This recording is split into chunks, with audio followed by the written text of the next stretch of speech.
2차 포럼이고요. 지난해까지는 3수회라고 그래가지고 그 셋째 주 수요일에 모임을 했었습니다. 저희가 올해부터는 저기 일산에 그 과정이 하나 추가로 개설이 됐는데 그게 수요일로 잡혀 있어서 그래가지고 수요일은 좀 도저히 안 되겠다.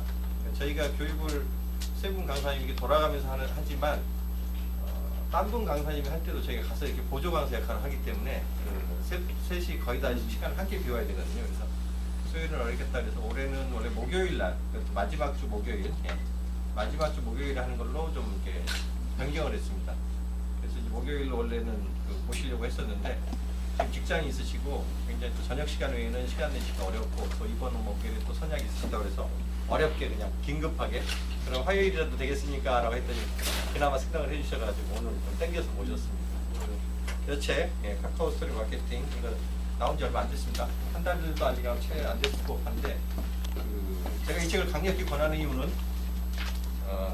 제가 작년 재작년에 썼던 100만 방문자와 소통하는 게 때문에 그렇습니다. 사실 같은 그룹에 제가 그때 다른 저자분들 두 분하고 그 페이스북에 대한 그 시리즈를 세 번째 100만 방문자와 소통하는 시리즈 아마 그때 세 번째 책이었던 것 같아요. 그 뒤로 또 마케팅이라는 책이 하나 또 나왔고 이게 아마 5번째 시리즈로 나온 책인 것 같은데 제가 이 책 말고도 카카오 스토리에 대한 책은 그 전에 2권을 더 봤었어요.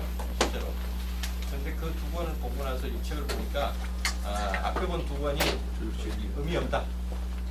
그냥 소개하는 수준에 좀 그쳤던 데 반해서 실제로 그 실전을 해보신 분께서 어떻게 하면 다른 그 소셜 매체 혹은 뭐 블로그 뭐 아니면 유튜브 이런 다른 매체와 이렇게 어울러서 파스를 제대로 좀 활용할 수 있는가에 대한 노하우와 팁들을 굉장히 아주 깨알같이 디테일하게 많이들 해놓으셨어요. 그래서 이 책 한 권이면 파스에 대해서 다시 한번 인식할 수 있겠다는 생각이 들어가지고 보자마자 제가 꼭 좀 한번 강사님으로 모시고 싶습니다 했더니 어렵게 생각을 해주셨거든요.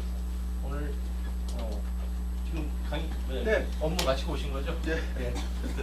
큰 박수로 이게 강사님 맞으면서 우리 하시면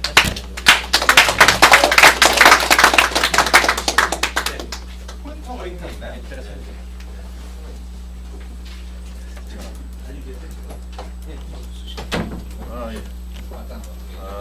여기 이걸로 됐습니다. 네. 인사를 제대로 드리겠습니다. 예. 저기 최규문 선생님과 연이돼서 그 자리가 있는 걸 알고요. 또 제 책이 홍보된다는데 제가 말할 리가 있겠습니까? 농담이고요. 네. 일단 뭐 이런 자리 있는 것이 되게 바람직해 보이기도 하고요. 제가 생각하는 것 중에 하나가 전 대기업에서 마케팅을 지금까지 10년 넘게 마케팅을 15년 정도 하고 있는 거죠. 하지만 SNS 플랫폼에 대해서는 저는 대기업한테 돌파구를 제시한다고 생각하지 않고 있는 사람이에요. 대기업에서 마케팅을 하고 있지만.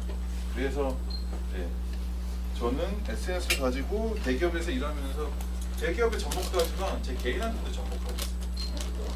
회사에서 언제 잘릴지 모르기 때문에 그 후에 뭔가 이런 거 가지고 제가 해야 된다라고 해서 지금도 조금씩 키우고 있습니다. 뭐 그런 얘기도 드릴 거고요. 제 소개를 정확히 드리자면 KT에서 근무를 하고 있습니다. 그래서 트위터가 국내에 들어올 때부터 이건 안 찍으셔도 됩니다. 이거 트위터가 들어올 때부터 제가 마케팅을 했었어요. 근데 그 전에는 저는 여러분들이 쓰시는 문자 스마트폰의 어떤 문자 아니면 옛날 피처폰들 그 문자에 관련된 부서의 마케터였습니다. 근데 그때 당시 저는 자동차를 어릴 때부터 좋아했죠. 그래서 자동차 회사에 가는 생각을 했었는데 제가 어떻게 하다 보니까 통신회사를 가게 됐어요. 그렇게 일하다 보니까 개인의 어떠한 좋아하는 걸 하려면 뭘 해야 되냐라고 해서 좋아하는 건 블로그로서 시도하게 되더라고요. 자연스럽게 2008년부터 저는 자동차 블로그를 시작했었는데 그러다 보니까 부서를 소셜 쪽으로 옮기자. 그래서 옮기다 보니까 트위터를 공교롭게 들어온 시기고 해서 이렇게 왔습니다. 그래서 트위터 가지고 이제 CS 비즈니스 한번 접목도 해봤고요. 페이스북의 등장, 또 카카오 스토리의 등장 이런 걸로 제가 접목을 해봤습니다. 국가브랜드위원회에 잠깐 SNS 자문위원으로 있었고요. 그러면서 저는 당연히 소셜 마케팅 책을 원래는 2012년도에 한번 5명이서 같이 쓴 책을 냈었고 작년 초에는 제가 자동차밥을 계속 먹고 있는데 통신업에 있지만 당연히 자동차 컬럼니스트 생활도 하고 있거든요. 그래서 자동차 책도 하나 짓고 그 다음에 이제 카카오 스토리를 지면서 여러 가지 강의 활동이나 그 전부터 이제 해오고 있습니다. 그래서 제가 말씀드릴 부분은 시중에서 어떠한 보면 저는 대기업에서 마케팅을 SNS를 경험을 하고 제 개인적으로도 SNS를 운영하고 있습니다. 자동차 쪽. 네. 그러면서 이제 비즈니스 접목을 하려고 나중에 노력을 하고 있는 상황인데 그래서 개인 미디어로서 아니면 어떠한 개인적인 측면에서도 SNS를 활용하고 있고 대기업에서 마케팅 측면에서도 SNS를 하고 있기 때문에 그런 부분들에서 질문을 주시면 도움이 될 것이라고 생각합니다. 자, 뭐 이런 구조를 갖고 있는데 오늘 1시간 좀 넘게 그 정도 말씀드릴 텐데요. 구조를 어떻게 보면 되느냐, 웹과 이 SNS 플랫폼을 가지고 마케팅을 하시는 분 아니면 자영업을 하시는 분 아니면 개인 미디어로 생각하시는 분 어떤 구조를 생각하면 되느냐 그런 부분 말씀드리고 카카스톤의 어떤 채널이고 그 다음에 소셜에서 말하는 콘텐츠 어떤 것이 뭐 정답은 없겠지만 말씀드리고 확장 연계하는 서비스 그 다음에 이벤트 할 때 이거는 간단히 넘어갑니다. 여기 이런 구조를 말씀드립니다.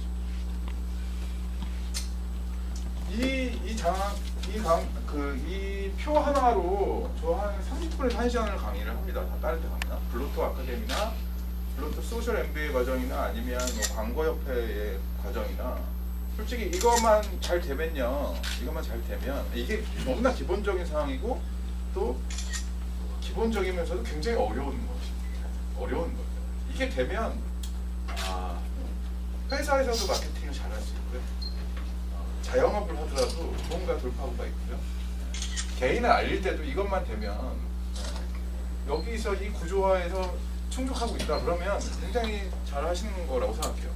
근데 잘 하시는 거와 더불어 이게 굉장히 기본이라고 생각합니다. 근데 기업에서 마케팅을 하시는 분들도 이 구조에 대해서 정확하게 자기가 충족하는지 잘 정립이 안 된 분들 많이 계세요. 네, 설명을 드리면요. 왼쪽은 웹 플랫폼입니다. 웹. 오른쪽은 SNS 플랫폼. 근데 이 두 가지가 관계가 없지 않습니다. 관계가 있어요. 그러니까 이제 이쪽 웹을 보시면 웹이라고 생각하면 블로그도 있고요, 홈페이지도 있고요, 그죠? 여러 가지가 있죠. 근데 이것들이 바라보고 있는 지향점은 여기 딱 있다시피 검색입니다. 예전에 기업이나 아니면 기업이나 단체나 홈페이지 같은 걸 만들었어요. 예전에는 그게 온라인에서 간판이기 때문에 만들었죠. 근데 지금은 정보의 취급 구조 자체가 바뀌었죠. 지금 현행 20대, 30대, 40대 분들 다 정보를 찾을 때면 자기가 그걸 외워놓지도 않고요. 검색해서 자기가 키워드를 조합해서 칩니다. 자기가 원하는 정보를 빨리 찾기 위해서. 쳤을 때 검색에서 자기가 원하는 페이지, 자기가 운영하는 비즈니스가 나와야 되죠. 블로그든지 홈페이지든지. 그래서 검색을 지형 바라보고 있는 거예요. 검색에서 잘 안 나오면 그 페이지는 의미가 없습니다. 그죠? 물론 계속 비즈니스를 해서 충성도가 쌓여서 어떤 사람들은 직접 이렇게 치고 들어오겠죠. 충성도가 되게 높은 사람이죠. 근데 그것만을 바라보면서 홈페이지를 운영하거나 블로그를 운영한다는 것은 굉장히 효율이 떨어지는 거죠. 그래서 검색을 바라보고 있고요. 소비자 관계는 검색 유입으로 일어납니다. 그죠? 네. 특성을 보면 아카이브 웹 이렇게 말씀드렸는데 계속 쌓을 수 있어요. 블로그는 계속 쌓을 수 있죠. 컨텐츠를 무한정 쓰고 그 다음에 URL로 돼 있잖아요. 번호식으로 돼 있거나 뭐 한글로 돼 있거나 계속 쌓을 수 있어요. 하루에 부지런함이 충만하신 분들은 뭐 글 100개를 쓴다. 100개의 포스팅을 그냥 쌓으면 돼요. 네. 그래서 쌓아놓을 수 있는 장점이 지속성이라고 해놨는데 2년 전에 쓴 글도요. 키워드가 소비자가 요구를 하는 검색 키워드가 맞아서 이렇게 검색에 딱 나와서 거기에 오늘 딱 눌러서 보면 그게 오늘 본 컨텐츠. 옛날 것이라도 끄자고 올릴 수 있는 거예요. 검색이 돼서. 그런 특성이 있습니다. 네. 자, 블로그랑 홈페이지. 블로그가 요즘 와서 다들 뭐 하라고 얘기하거나 몇 년 전부터 이런 얘기 하는데 왜 홈페이지랑 블로그 나눠서 하는 기업도 많고요. 왜 그래야 될까요? 그러니까 어디 가면은 이제 블로그와 홈페이지 뭐가 다르죠? 눈에서 보이는 건 비슷한데 요즘 워드프레스로 블로그 하는 것들 보면 되게 화려하잖아요. 그리고 메뉴나 효과도 있고 홈페이지는 어떻게 보면 비슷한데 엄밀하게 따지면 검색에서 걸리면 되는 거지 이 두 개를 운영해야 될 필요는 없어요. 하나만 운영하면 됩니다. 리소스가 분산되는 거죠, 주기하면. 근데 기업들 경우에는 홈페이지에 자기의 어떠한 그 회사의 비즈니스를 활용하는 개인 정보가 들어갈 수 있는 그런 경우가 있잖아요. 통신회사는 자기 사용 정보 그런 것 때문에 이제 아이디 패스워드가 있어서 그런 정보를 담기 때문에 그 홈페이지를 따로 운영해야겠죠. 근데 블로그는 오픈형이잖아요. 아이디 패스워드 기반이 아니고 검색에서 자동으로 걸리고 그렇죠? 근데 이런 기업에서 아니면 자영업할 때 아니면 스타트업인 경우에 오로지 홍보만 위해서 홈페이지가 존재하는 경우는 따로 나눌 필요 없습니다. 홈페이지가 블로그이면 되고 블로그가 홈페이지면 되는 거잖아요. 그래서 비즈니스 스타트업 같은 경우에 특히나 하나의 홈페이지를 만드는데 워드프레스로 만들면서 이게 블로그인지 홈페이지인지 모르도록 만드는 경우도 굉장히 많죠. 저도 나중에 가서 회사를 운영한다면 그냥 특별한 기능이 필요 없으면 홈페이지가 요구되는 게 없으면 그냥 워드프레스를 만들 거예요. 왜냐? 검색에 홈페이지는 검색에 걸릴 확률이 더 떨어지잖아요. 요즘 진짜. 물론 검색 최저가로 돈을 줘야 됩니다. 검색 그 광고로. 근데 그렇지 않고 검색에 걸리더라도 요즘 뭐 신디케이션 API나 여러 가지를 해서 노력은 많이 하고 있죠. 근데 어쨌든 본질적으로는 검색에서 자기가 점하고 있는 비즈니스에서 고객이 요구를 할 때 그 정보들이 매칭돼서 검색에 걸리면 그것이 충족되는 거예요. 그렇게 보시면 되고요. SNS는 이런 것들이죠. 페이스북, 트위터, 카카오톡, 라인 같은 것도 메신저 서비스지만 광의로 SNS를 칩니다, 그죠? 그리고 블로그도 SNS를 치기도 해요, 광의로 보면. 근데 제가 왜 이렇게 분류해놨냐면 리얼타임이 많이 가미된 그런 소셜 네트워크 서비스들을 SNS라고 하잖아요, 그죠? 굉장히 빠른 확산을 가지고 있고 이런 특성이 있습니다, 어쨌든. 근데 이런 것들은 어떤 걸 바라볼까요? 제가 이렇게 사람들이 이렇게 손잡고 있는 모습을 했는데 이건 뭘 의미하는 걸까요?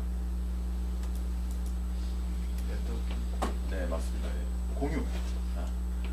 SNS의 지향점은 검색이 아니에요. 물론 구글에서 검색할 수 있습니다. 지금 카카오 스토리도 걸리고 페이스북도 걸리고 트위터도 걸리고 있어요.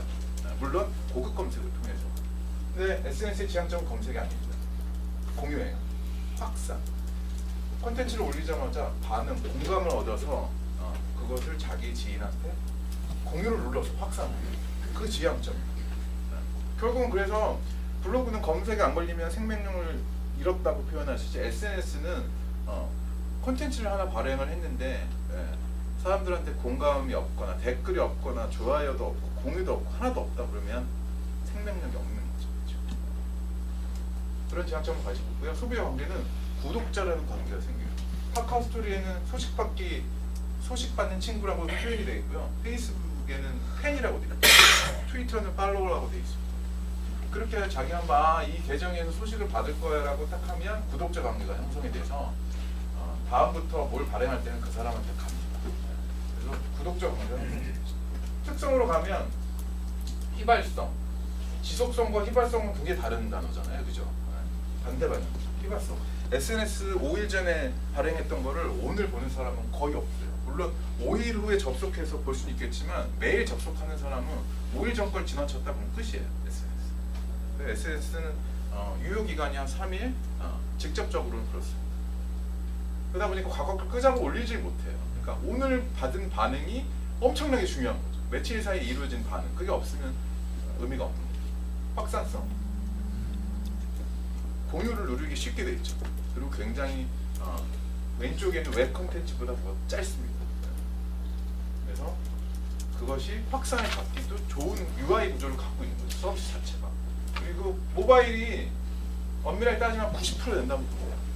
이 서비스를 이용하는 사람들의 100명 중에 90%는 모바일 스마트폰으로 접촉이 이루어집니다. 이쪽으로 가면 어떨까요? 제 개인 블로그를 보면요 6대4 같아요. 55대 45 아니면 60대 40 60이 55가 한 모바일 된 것 같고요. 최근에 PC앱이 그래도 40%.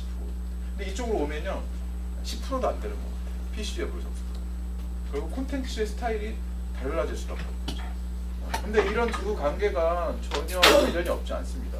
여러분들 블로그에 가나 아니면 홈페이지나 아니면 네이버 뉴스를 보더라도 맨 끝에 보면 소셜 플러그인이 있어요. 페이스북 버튼, 트위터 버튼 뭐 있죠? 그 뭐냐면 눌러서 내 계정에 있는 친구들한테 이 소식을 전하겠다는 거죠. 그래서 블로그에 글을 하나 썼는데 그 어떤 사람이 검색을 통해서 들어와서 이 정보 괜찮네? 그래서 자기 페이스북 버튼을 소스펜 눌러가지고 공유를 딱 했어요. 그럼 그 사람 계정으로 이렇게 발행되는 거죠. 발행돼서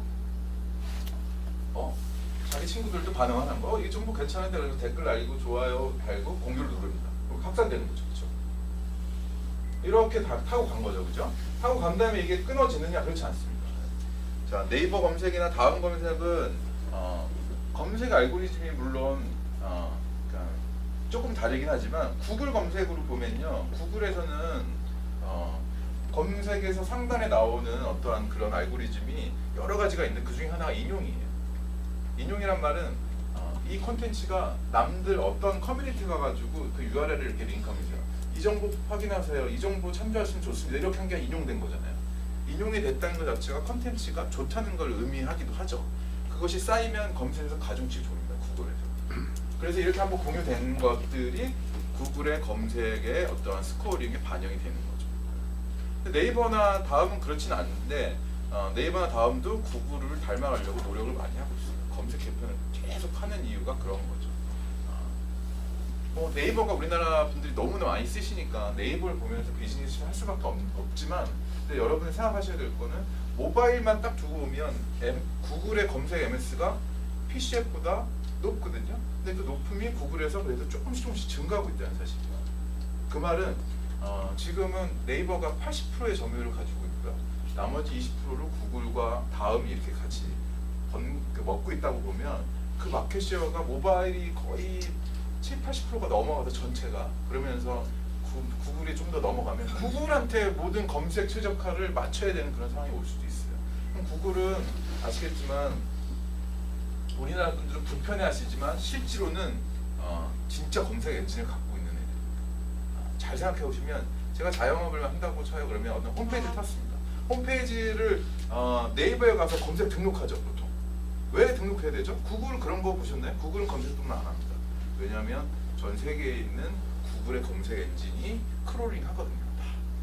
신고를 안 해도 걔는 다 크롤링을 하고 있기 때문에 유의미한 정보는 그냥 알아서 들어옵니다. 근데 네이버는 이렇게 등록을 해줘야지만. 그러니까 네이버는 엔진이 아니라 이쪽 업계에서는 서비스라고 평가합니다. 네이버 검색 서비스. 구글은 검색 엔진이라고 평가하죠. 그래서 어쨌든 그런 것 때문에 검색은 좀 그런 면이 있어요. 그래서 구글 쪽으로, 구글이 워낙 그런 쪽을 탁월하기 때문에 네이버도 닮아가려고 여러 가지 개편하면서 노력하고 있습니다. 그래서 결국은 이렇게 선순환 구조가 나와 있습니다. 그래서 블로그는 아까 말씀드렸죠, 검색 최적화, 검색할 때 내게 나오게끔 만들어지는 과정들, 이런 과정이 검색 최적화인데 검색이 되는 것이 생명이고요. 이쪽에서는 인게이지먼트, 반응이 있어야 돼요. 콘텐츠를 올려서 반응이 있어야 하는 그런 것들이 최고 지향점을 가지고 있고, 여기 지금 컨버전 CT에 적어놨는데 검색해서 많이 들어오면 끝난 것 같지만 그렇지 않아요. 제 블로그로 만약 들어왔어요. 그러면 들어와서 뭘 해야 되죠? 제가 블로그를 운영하는 이유가 뭘까요?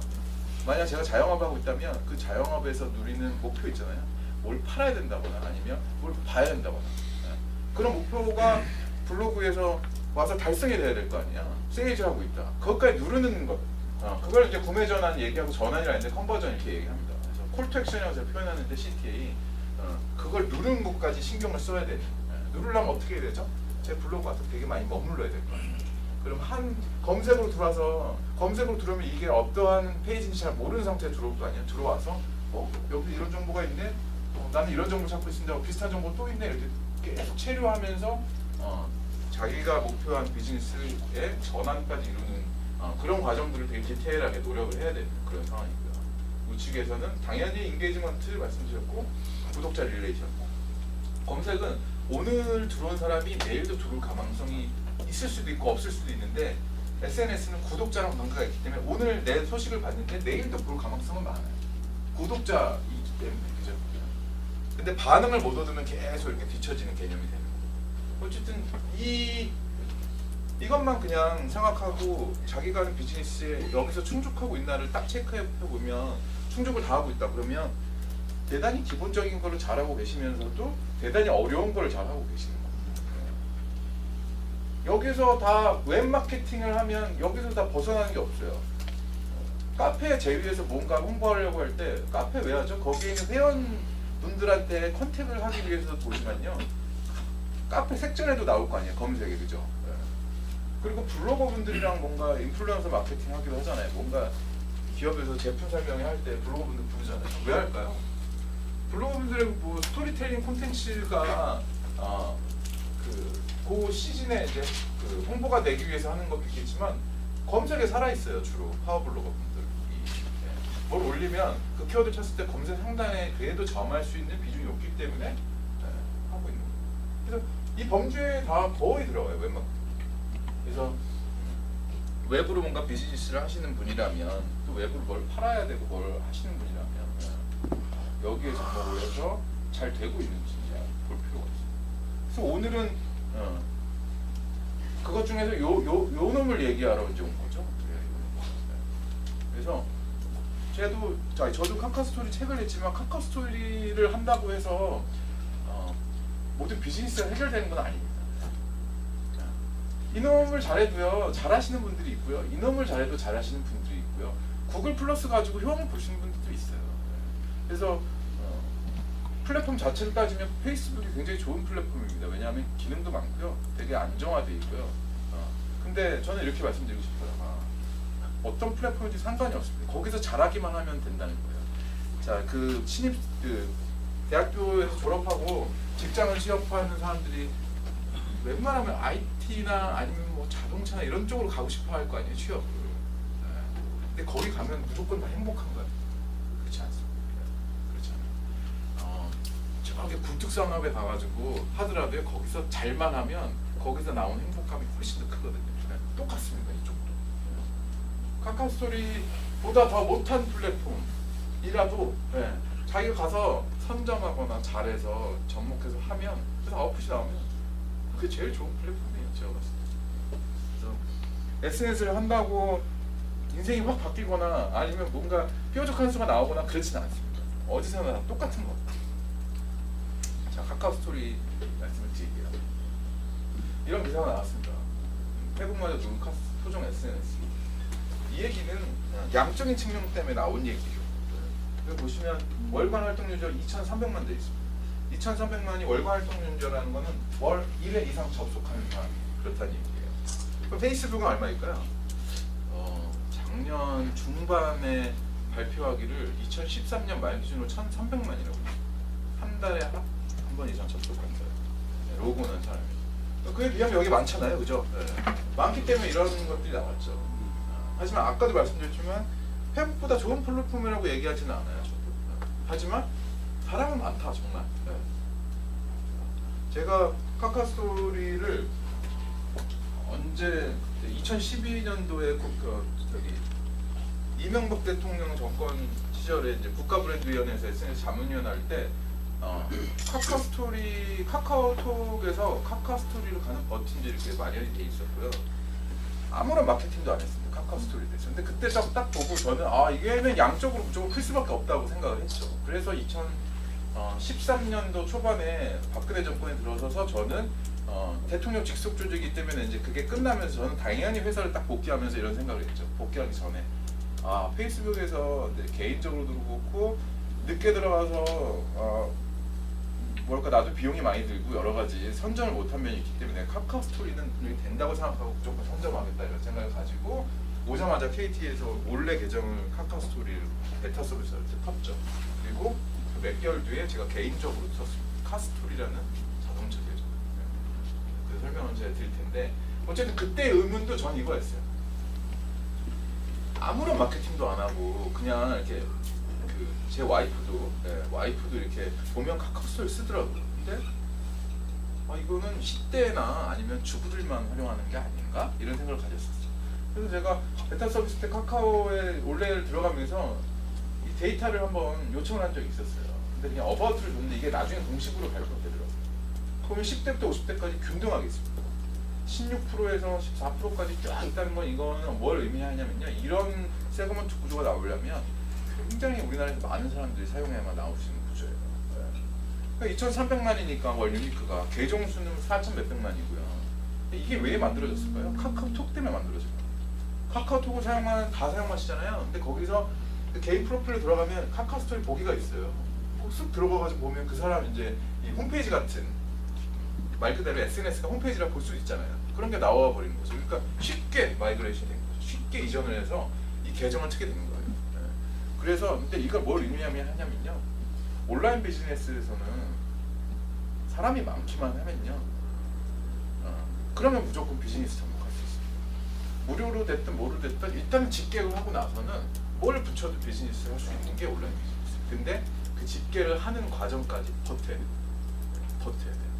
그때 아무런 자기한테 아웃풋이 안 나와도 돈이 안 되더라도 몇 년을 버텨야 돼요. 버티고 나서 모여서 그때 어느 정도 물론 비즈니스 뭐 대기업은 정말 이만큼 필요할 거고 자영업은 요만큼 필요할 거고 이게 왔을 때 그때 비즈니스를 태우면 되는 게 온라인 비즈니스. 카카오톡도 그렇게 한 거죠. 카카오스토리 마케팅 안 하다가 이미 2천만, 3천만 이렇게 만든 다음에 지금 작년부터 비즈니스를 막 태우잖아요. 광고 모델 만들고 돈이 될 수밖에 없죠. 근데 어쨌든 연령대 얘기하다 보고 갔는데요. 페이스북과 비교를 하면 10대가 2배 가까이 많고요. 20대는 비슷합니다. 30대, 40대, 다 50대까지 2점 몇 배가 많아요. 그 말은 2,300만이기 때문에 어느 세그먼트가 많을 수밖에 없잖아요. 자, 10대와 30대, 40대가 많다는 거예요. 이 말은 다르게 해석하면 20대에서는요 제1의 채널이 페이스북이라는 거예요. 이걸 보시면요 이게 연령대별 특성인데요. 이거는 어디서 나온 자료는 아니에요. 제가 비공식으로 나오는 자료, 그 다음에 제가 운영하면서 느낀 것들 이런 것들을 믹싱해 놓은 건데 여기 보시면 빨간색 글씨가 1 사용률입니다. 그러니까 자기 계정이 갖고 있는데 월 1회 이상 들어오는 사람 중에서 하루에 들어올 수 있는 사용률이 10대는 50%가 넘고요. 20대는 40%. 근데 오히려 30대, 40대가 20대보다 이 사용률이 더 좋죠. 그 이유는 20대는 제1의 채널이 페이스북이에요. 카카오 스토리에서 그냥 써봅니다. 근데 30대, 40대, 10대는 이쪽이 메인일 확률이 더 많아요. 그래서 사용률이 더 좋은 거예요. 근데 이 사용률을 뭘로 보냐면 그 플랫폼에 대한 충성도로 해석할 수 있어요. 보통 40~50% 되는 거죠. 카카오 스토리. 근데 페이스북은 전체적으로 따지면요 70%에 육박하는 걸로 알고 있어요. 그래서 페이스북 플랫폼이 더 충성도가 좋고요. 좋은 이유가 있는 거죠. 그죠? 어쨌든 그렇습니다. 그리고 카카오 스토리는 아직까지는 일상 소재 중심이 되고요. 연령별로 보면 10대는 5배에서 6배 많은 댓글을 발산하는 계층이에요. 그래서 일반놀이 아시는 분 혹시 계시나요? 일반놀이 모르실 거예요. 저도 몰랐을 때. 근데 일반놀이 뭐냐면요, 콘텐츠를 하나 발행을 하면 거기에 1, 그 다음에 2, 3, 4, 5, 6, 7 이렇게 가요. 숫자 노래하는 거죠. 그러면 제가 그 카스토리라는 자동차 계정을 운영하고 있잖아요. 거기에서 뭐 하나 이렇게 올리면 그러면 거기에 이렇게 1, 2, 3, 4, 10대가 이렇게 답니다. 그러면 한 10몇 정도 가면은 다른 연령대에 계신 30대나 40대 분들이 그만해라. 유치하게 이런 거 하지 말자. 이러면서 끝나요. 그래서 남들보다 댓글 너무 많이 발산합니다.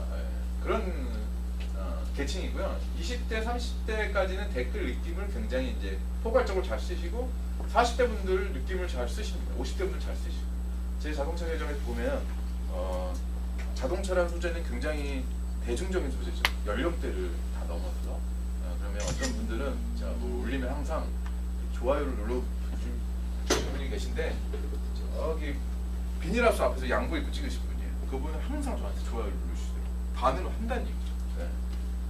자기한테 맞는 콘텐츠. 어쨌든 여기서 알아야 될 건 10대가 저렇게 많은 댓글을 하고 있기 때문에 10대의 포션이 계정을 운영하면서 일정 부분이라도 거기서 이제 댓글이나 이런 활동성으로 평가되는 거는 더 커 보일 수 있다는 거예요. 그래서 30대, 40대, 10대와는 해당되지 않는 비즈니스인데 카카오 스토리 들어가서 10대만 모였다. 그러면 이제 매칭 안 어울리는 거죠. 그래서 이런 분들도 있어요. 잡코리 같은 경우에는 엄마 취업, 신입사원 이렇게 계정을 꼭 하나만 운영할 필요 있나요? 2개 운영하면서요. 아예 이거를 타겟팅을 해버리는 거죠. 어쨌든 카카오 스토리는 그런 점을 좀 주의해야 된다는 사실. 이게 2013년도에 그냥 비공식으로 한번 물어본 자료예요. 이거보다 더 많이 늘어났을 것 같습니다. 페이스북은 평균 친구 수 옛날 2~3년 전에 한 170명? 200명이 넘었던 걸로 같아요. 평균 친구 근데 카카오 스토리는 한 70명만 이렇게 됐었던 것 같아요. 그때 당시. 근데 지금 많이 늘어났겠죠. 근데 친구가 적다는 얘기는 하루에 발행할 수 있는 콘텐츠, 만약 비즈니스 계정 운영하시다 그러면 그게 너무 많으면 안 된다는 걸 또 의미하는 오늘 강의에서 또 설명을 드릴 거고요. 그리고 작년 7월에 PC 앱도 오픈했어요. 맨 처음에는 모바일만 있었어요. 모바일 앱만. PC 앱까지 오픈했고요. PC 앱을 오픈해야지만 범용성이 좀 좋아집니다. PC에 있는 웹 콘텐츠를 SNS에 옮길 때도 모바일만 있으면 그게 좀 불편하잖아요. 근데 PC 앱이 있으면 그런 점이 좀 더 좋아지죠. 또 오픈이 됐고요. 그 다음에 별도의 관리 툴, 이 비즈니스 계정. 정확하게 카카오 스토리는 카카오 스토리 채널이라고 부릅니다. 명칭. 그걸 제공하기 시작했죠. 이게 제가 운영하는 채널이에요. 이건 지금 옛날에 캡처를 했지만 지금은 14만 명 정도 됩니다. 자본자. 그리고 통계 제공합니다. 비즈니스 하시려면 오늘 얼마큼 들어왔고 얼마큼 댓글이 남겨졌고 구독자 얼마큼 늘었는가 알아야 될 거 아니에요. 이 정도 기본은 제공하고 있습니다. 트위터가 이걸 제공 안 했었죠. 그래서 마케팅으로 활용하면서도 성과 분석하기가 좀 애매했었는데 페이스북이 나왔는데 너무나 많은 인사이트를 제공하는데 거기 숫자가 많잖아요. 그러니까 마케팅 활용이 너무 좋았던 거죠. 카카오 스토리가 벤치마킹을 당연히 페이스북으로 하고 있는데 이런 거 안 할 리가 없겠죠. 좀 기본적이지만 그걸 제공하고 있습니다. 근데 많은 기업들이 지금 카카오 스토리에 많이 들어와 있어요. 이런 레저, 엔터테인먼트, 음식, 화장품, 일상 소재가 많다 보니까 이런 것들이 잘 어울립니다. 화장품, 금융도 들어와 있고요. 공공기관도 들어와 있어요. 청와대, 경찰청, 서울교육, 셀럽도 들어와 있습니다. 박원순 시장, 법륜 스님, 그다음에 이런 커뮤니티 계정도 들어와 있어요. 근데 아셔야 될 점은 페이스북과 차이점이 있다는 거예요. 차이점. 혹시 소셜 스쿨이기 때문에 페이스북의 엣지랭크 알고리즘이라는 거 혹시 알고 계시나요? 알고 계시죠? 엣지랭크라는 알고리즘이 페이스북에서 사람과 사람 사이 관계성을 평가하고 측정하는 알고리즘인데 여러 가지가 있죠. 페이스북에서 10만의 페이지의 팬을 모아도 10만 명한테 다 도달 안 되는 거 아시죠? 페이지. 개인은 상관없는데 페이지는 도달이 좀 안 됩니다. 물론 개인도 도달 안 되는 게 있지만 그걸 엣지랭크가 조절하는데 또 엣지랭크 알고리즘 중에서 사진 컨텐츠보다 동영상 컨텐츠가 더 도달이 많이 되고 그 다음에 딱 발행을 했을 때 짧은 시간 안에 반응을 얻으면 그 반응 수치를 보고 더 확산을 시켜줍니다. 더 도달을 많이 시켜주죠. 그런 로직도 있고요. 그 다음에 오래 지난 것보다는 최근에 올린 것들이 더 도달이 많이 되고 이런 로직이 있어요. 이런 로직을 페이스북이 왜 만들었나요? 왜 만들었냐면 두 가지입니다. 페이스북은 자선사업단체가 아니기 때문에 돈을 벌어야 되는 기업이잖아요. 돈 벌려면 어떻게 되죠? 웹 비즈니스에서 특히 온라인 비즈니스에서는 돈을 벌려면 개인한테는 퍼주고 기업한테는 돈을 받아야 됩니다. 그죠? 그러려면 페이스북 어떻게 되죠? 페이스북을 사용하는 개인한테는 엄청나게 좋은 사용성을 보장하되 마케팅을 하려는 뭔가 팔고 뭔가 홍보하려는 주체들 그래서 페이지 계정을 운영하는 사람한테는 돈을 받도록 해야 돼요. 그게 바로 페이스북 광고죠. 그래서 그걸 엣지랭크로 다 조절을 합니다. 그래서 요즘은 10만이 모여도 일반적으로 그냥 평균적인 콘텐츠로 그냥 딱 발행을 하면 5%도 안 나와요. 도달이. 엣지랭크죠. 근데 돈을 벌기 위해서라는 측면도 있고요. 아까 말씀드렸지만 일반 사용자가 더 왕이잖아요. 어쨌든 그 사람들이 사용성을 저해하지 않기 위해서라는 목적도 있어요.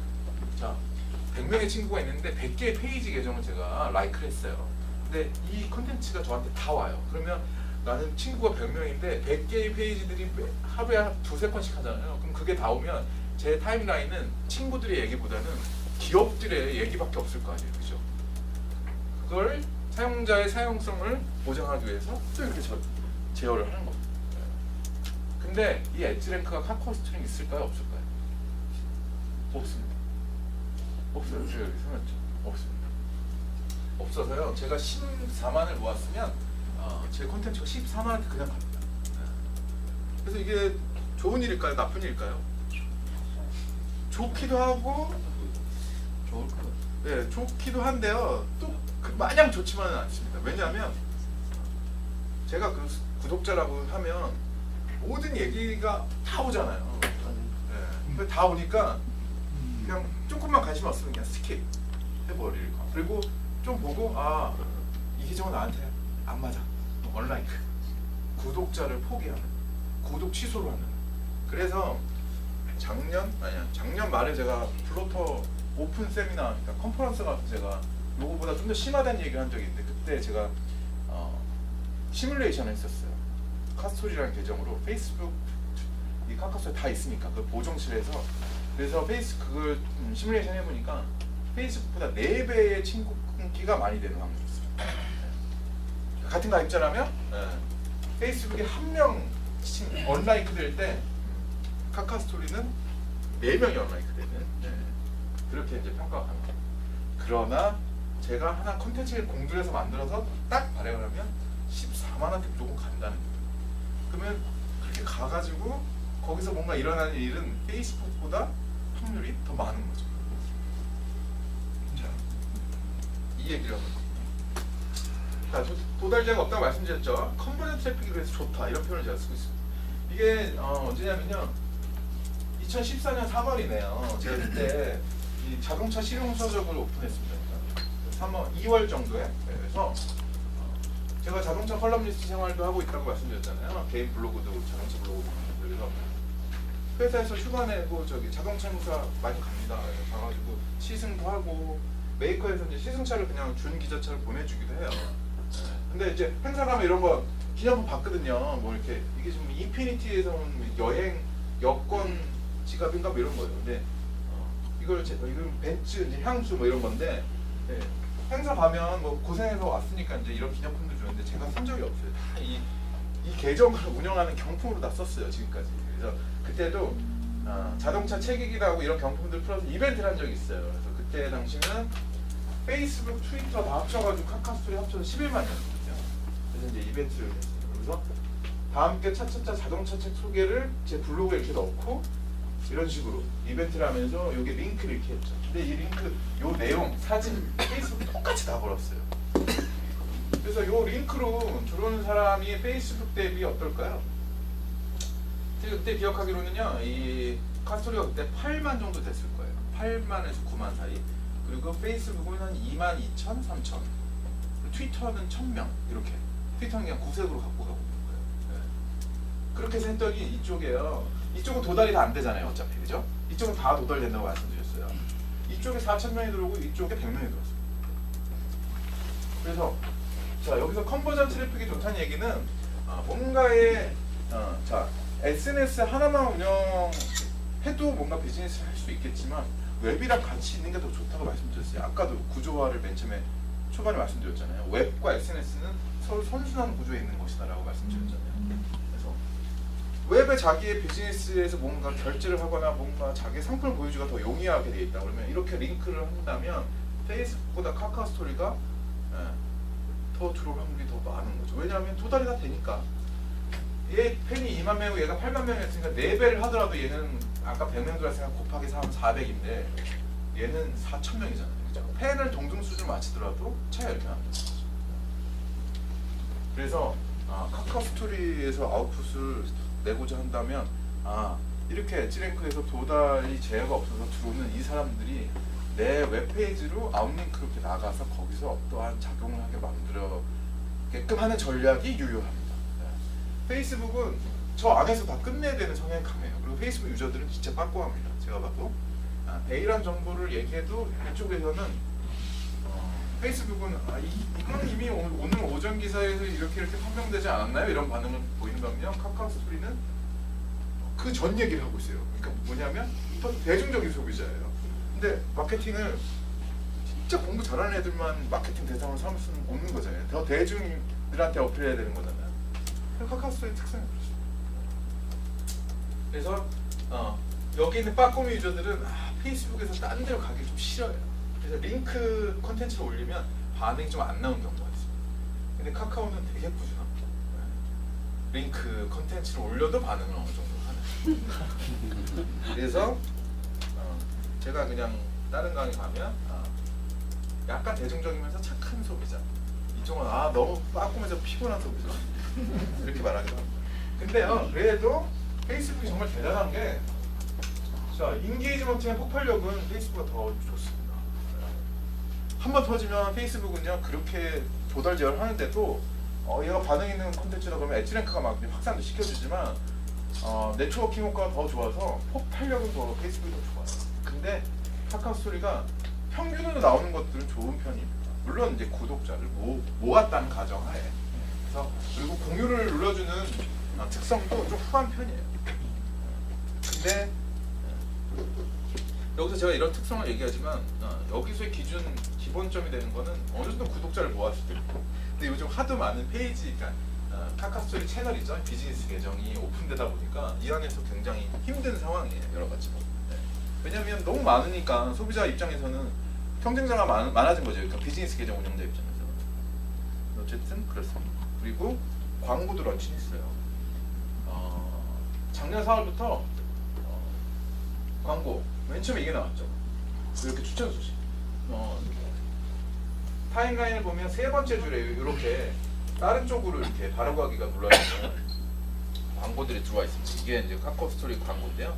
추천 소식 이런 거는 그러니까 광고의 명칭입니다. 명칭이 2만 명한테 도달한다고 하면서 1,000만 원 달라고 하고 있어요.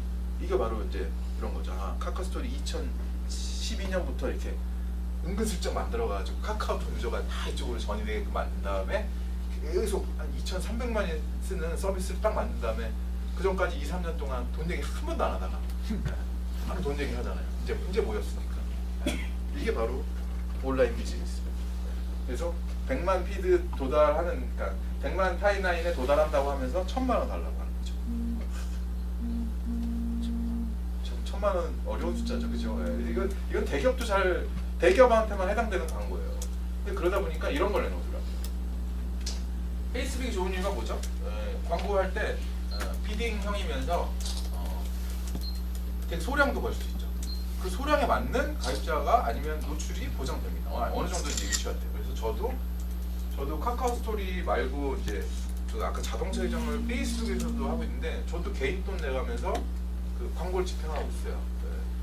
하루에 얼마 하더라? 잠깐만요. 하루에 2달러씩 하고 있습니다. 하루에 개인 돈으로. 제가 월급쟁인데 많은 금액을 할 수는 없잖아요. 2달러 하고 있으니 2달러 하면 한 달에 60달러. 돈으로 한 사람 한 66,000원 정도 매달 광고를 쓰게 됩니다. 그래서 팬도 모으고 하고 있습니다. 근데 그렇게 조그만 금액으로도 하면서 뭔가 아웃풋이 있잖아요.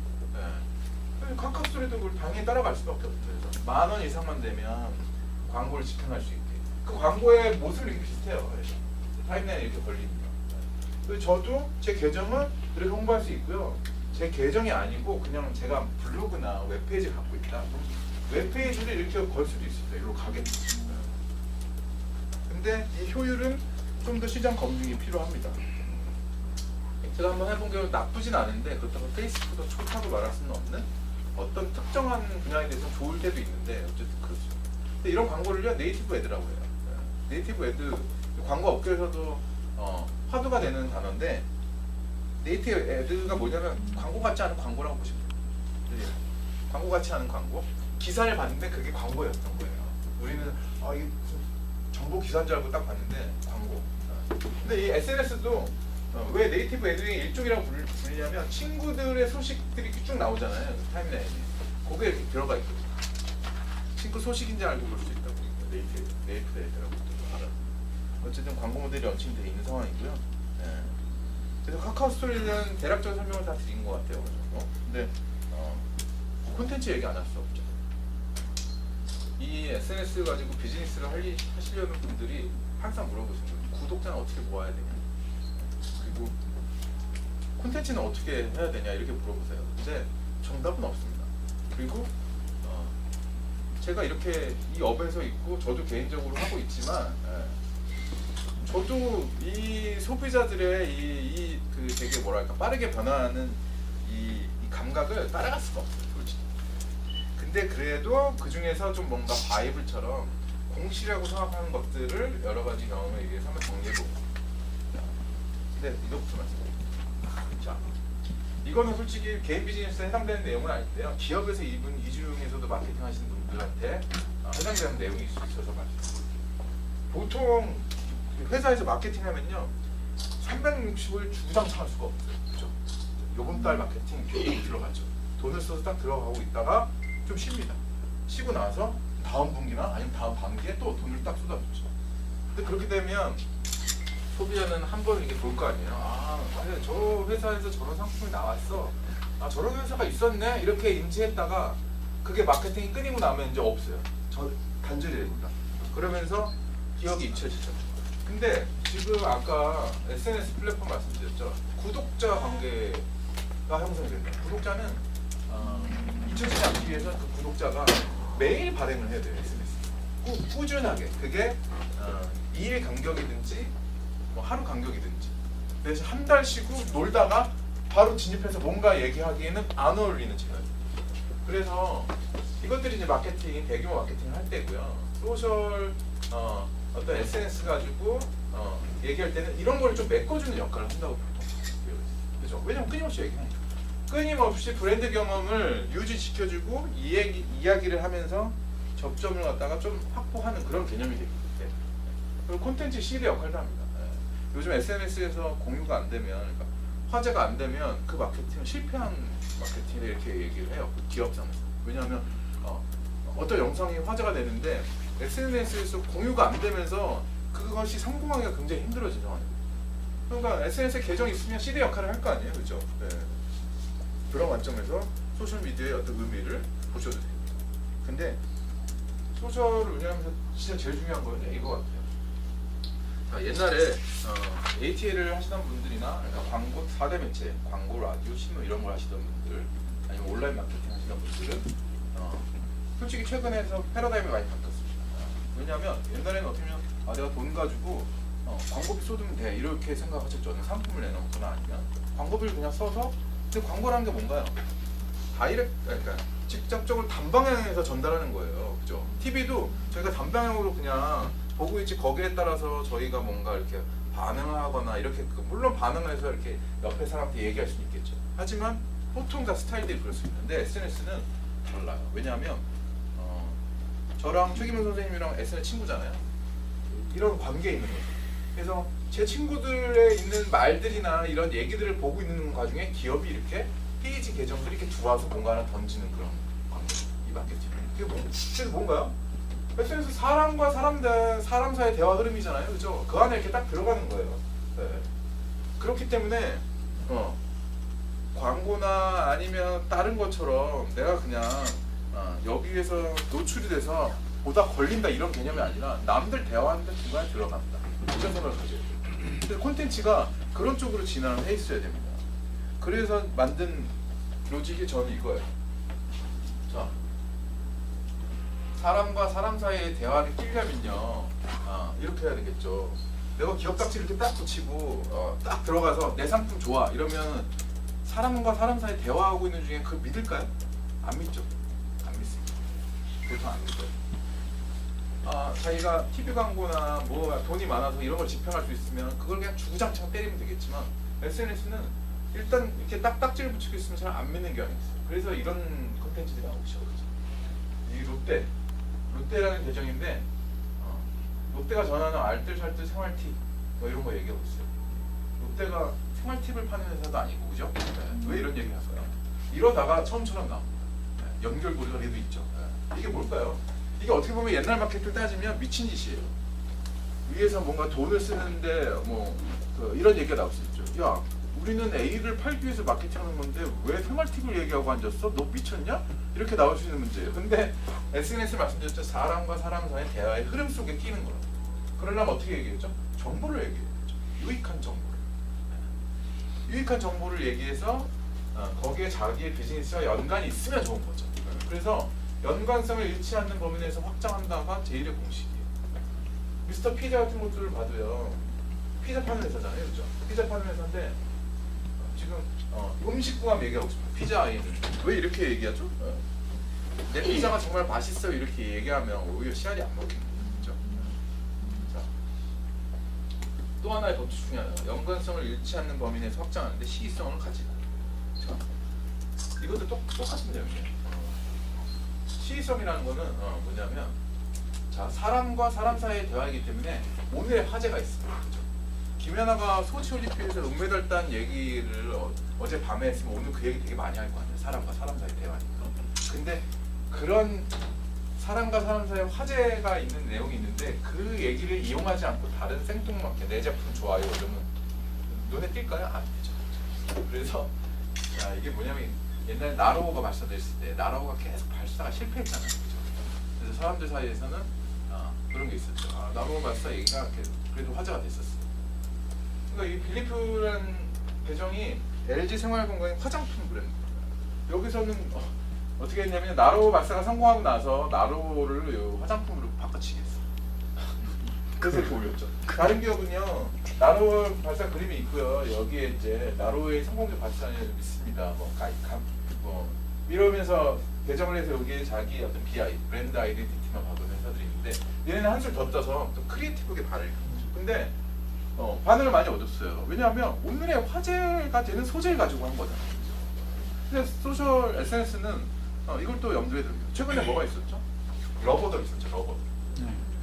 저는 솔직히 말씀드려서 러버덕이 사람들이 그렇게 왜 그거에 환호하는지 잘 모르겠어요. 하지만 그거에 대해서 화제가 되니까 걔를 이용해서 마케팅 해야 되는 거죠. 그래서 이런 것들을 찾아볼 수 있더라고요. 삼립호빵. 호빵이랑 비슷하다고 러버덕이랑 이렇게 이용해서 했어요. 반응 많이 얻었습니다. 그리고 레드불. 자, 러버덕이 한번 석촌호수에서 이렇게 바람이 꺼졌을 때 있죠. 그때 레드불이 그거잖아요. 이 힘을 내는 음료잖아요. 그거와 연관돼서 이렇게 응용을 하는 거죠. 자, 연관성을 일치하는 범위 내에서 확장을 하는데 시의성을 가지고 확장하는 그런 개념. 참 피곤하죠? 참. 이 마케팅 하려면 오늘 화제가 뭐가 되는지도 알아야 되고요. 그 다음에 어떻게든지 직접적으로 얘기하고는 간접적으로 얘기할 노력을 해요. 그지 같은 채널입니다. 그렇죠? 자, 근데 왜 그지 같더라도 그래도 여기에 기회가 있는지는 이제 가면서 좀 보시겠습니다. 자, 그리고 물론 이건 자영업 하시는 분들 스타트업 좀 안 맞는 얘기긴 한데 근데 참고로 알아두시면 될 것 같아요. 자, 모델 왜 쓰죠? 모델은 호감도가 있기 때문에 기본으로 먹고 들어가는 호감도가 있기 때문에 씁니다. 그래서 자, 이 경찰청 온라인 소통계는 이 경찰청 홍보 카카오스토리인데 우리나라에서 제일 처음 카카오스토리 튄 거로 저는 알고 있어요. 근데 맨 처음에 하면서 그때 아이유가 명예경찰 했었거든요. 그래서 커버를 이걸로 했어요. 이게 기사에 나갔어요. 경찰청에서 뭐 홍보를 위해서 이미지 홍보를 위해서 하는 SNS 계정에 아이유가 표지가 됐다 이런 말로 기사가 나왔는데 그때 20만이 들었어요. 자, 이게 어떻게 보면 셀럽의 힘이죠. 셀럽의 힘입니다. 셀럽을 안 썼으면 이렇게까지 기사도 안 났고 사람들도 안 들었을 거예요. 자, 그리고 이렇게 수지라는 걸출한 모델이 있으면 당연히 호감이 갈 수밖에 없어요. 그래서 셀럽을 쓰는 거는 당연히 유리한 일이죠. 근데 이 말씀은 자영업이나 스타트업한테 이런 얘기를 드린 건 아니고 보통 큰 기업에서 오신 분들 강의가 있을 때는 TV 커머셜, 그러니까 TV 광고팀에서 모델을 쓰는데 그걸 포괄적으로 계약하는 걸 체크를 꼭 하라고 저는 얘기해요. 왜냐하면 보통 계약하면 자기 채널만 딱 하는 계약을 쓰잖아요. 근데 소셜은 이 셀럽이 있을수록 당연히 컨텐츠 호감도가 올라가야 되거든요. 그러면 포괄적인 계약을 해줘야죠. TV 광고 모델 할 때 소셜 모든 온라인 웹 채널 다 포괄적으로 광고 계약을 하도록. 그걸 이제 리마인드 시키려고 말씀드린 거고 우측에 있는 걸 보시면 자, 캐릭터라고 말씀드렸는데 이게 SK텔레콤의 카카오스토리의 캐릭터 텔콤량이라고 쓰죠. 고양시청에서 고양이 쓰죠. 왜 쓸까요? 솔직히 어떻게 보면 되게 유치하잖아요. 그렇죠? 기업이 만약 자기 브랜드 가지고 그냥 자랑스럽게 얘기하고 해야 되는데 왜 이런 캐릭터를 써야 되나요? 이게 뭐냐면요. 기업 딱지 딱 붙이고 있으면 일단 거부감 있잖아요. 그렇죠? 이 기업이 그래 너네 이게 좋다고 당연히 그렇게 말할 수밖에 없는 인간들이지 이렇게 얘기하잖아요. 그걸 완화하려고 하는 거예요. 한마디로 인간 코스프레 하려고 캐릭터 쓴 거예요. 고양시청이 뭐 하나 얘기해봐요. 얼마나 고리타분하게 보입니다. 고양시청. 근데 고양이가 나와서 얘기하니까 친구가 가잖아요. 그겁니다. 그래서 SK텔레콤도 여성 캐릭터를 잡았잖아요. 그 이유가 뭘까요? 여기에 여성이 활동력이 많다는 걸 알고 있는 거죠. 그렇죠? 자, 그리고 리얼리티 대화 시스템. 이것도 소셜 SNS 특징입니다. 그래서 TV 광고는 굉장히 함축적인 메시지를 가지고 되게 짧은 시간 안에 막 임팩트 있게 보여주려고 노력하잖아요. 근데 SNS는 물론 SNS도 굉장히 짧은 컨텐츠지만 이렇게 길게 씁니다. 그리고 같은 말을 하더라도요. 여기 따옴표 2개씩 치죠. 따옴표 이렇게 딱 치면 뭐가 되는 거죠? 현장감이 생기는 겁니다. 리얼리티가 되는 거죠. 그럼 스토리텔링이 될 수 있는 뭔가 대화하는 것 같은 그런 분위기. 그런 식의 이야기도 굉장히 호응이 좋아요. SNS. 또 이쪽 보시면 경찰청을 제가 예를 많이 드는데 진짜 웃긴 게요. 저 마케팅을 15년 가까이 지금 하고 있지만 그 경찰청의 경사 이런 분들이 마케팅 교육을 안 받잖아요. 근데 SNS 되게 잘합니다. 그럼 마케팅의 기반을 갖고 있지 않은 분들이 그냥 한마디로 얘는 그냥 대화하는 거야 이런 식으로 생각하면서 하니까 더 잘 되는 거예요. 여기 보시면 지금 이게 뭐냐면 영등포 경찰서 김지만 경사의 손 이게 누가 자살하려고 마포동에 안경에 매달렸는데 그걸 이제 이렇게 구한 거예요. 구하면서 손에 피 묻은 걸 보여주면서 이렇게 구했다. 당신이 포기하더라도 경찰은 포기하지 않습니다. 이게 얼마나 이 메시지가 얼마나 드라마틱한 거죠. 네. 이게 마케팅 교육을 받은 사람들이 오히려 이렇게 더 못해요. 제가 봤을 때. 그리고 이 피 묻은 손? 피 묻은 손이 광고에 나오거나 어떤 마케팅 활용된다는 게 상상을 해보셨어요? 이거 회사에서 이거 하면 총 맞습니다. 그렇죠? 근데 소셜에서는 통해요. 왜냐하면 대화의 일이기 때문에. 네. 자 그리고 이게 이것도 공식 중에 하나인데 보통 보면 이런 거 얘기 많이 해요. 자 부드러운 아이스크림 콘, 달콤한 초코콘, 맥도날드 계정이에요. 부등으로 말해요. 이게 키보드에 있는 부등은 있죠? 어떤 게 좋으냐고 이렇게 물어보는 거죠. 왜 이런 짓을 하죠? 이거 되게 유치하잖아요. 그죠? 근데 댓글 보세요. 되게 많이 달리죠. 왜냐하면 대화의 흐름이기 때문에 그리고 굉장히 빠른 채널이잖아요. 흐름이. 그러다 보니까 뭐뭐 했습니다로 끝나는 것보다는 뭐뭐 이거에 대해서 어떻게 생각해요? 이걸 맞춰보세요. 이렇게 의문형으로 끝나는 게 더 맞는 거예요. 그래서 여기 보면 부등으로 말하라고 직접적으로 얘기해줘. 댓글 많이 달립니다. 서울시 OX로 뭔가 객관식 비슷하게 해서 OX로 되게 간단한 피드백을 요구하는 형태로 많이 진화돼요. 이쪽 원래에서 사지선다형으로 번호 다는 걸로 이렇게 댓글 많이 나오죠. 이게 웃긴 게 이렇게 피드백을 요구하는 형태로 하면 더 인게이지먼트가 많이 나옵니다. 그럼 여러분들도 만약 하신다면 비즈니스를 활용할 때는 그냥 포멀하게 뭐뭐 했을 이거는 뭐뭐 했습니다 이렇게 끝나는 것보다는 의문형으로 끝나거나 물어보거나 피드백을 요청하는 식으로 컨텐츠가 돼요. 자 그리고 포스팅의 목적을 명확히 해서 형태다. 이건 페이스북을 제가 해왔는데 저는 두 가지를 이렇게 얘기를 합니다. 반응 유도형, 전환 유도형이나 링크 유도형. 반응 유도형은 뭐냐면요. 이 컨텐츠에서 반응을 하는 게 주 목적인 거예요. 이 컨텐츠 안에 끝나는 겁니다.